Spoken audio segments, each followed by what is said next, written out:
بسم اللہ الرحمن الرحیم۔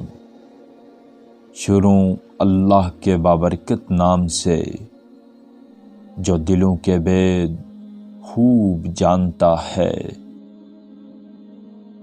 حضرت خواجہ شمس الدین تبریزی رحمۃ اللہ علیہ فرماتے ہیں کہ درویش کبھی اپنی مرضی نہیں کرتا، رضائے خداوندی اس کا مقدر بن جاتا ہے۔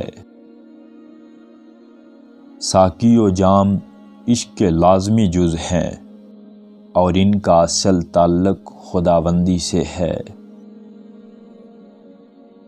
جس نے خدا کی اطاعت میں زندگی بسر کی وہ تمام مخلوق میں افضل ہے۔ راہ فقر اختیار کرنی ہے تو دنیاوی آرائش و آرام سے اپنے آپ کو پاک رکھو، اپنے آپ کو علم سے آراستہ کرو کہ یہی مرد کا زیور ہے۔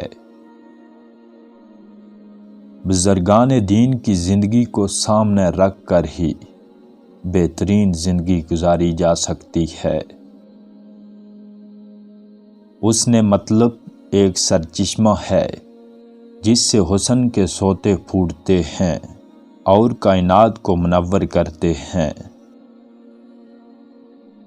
بدی سے توبہ کرو اور بدنام سے سبق سیکھو اور نیکی کو پوشیدہ رکھو۔ اگر انسان کا دل عشق سے خالی ہے تو وہ انسان نہیں بلکہ پتھر ہے، اور اگر کوئی کام عشق سے تہی دامن ہے تو وہ محض راکھ کا ڈھیر ہے۔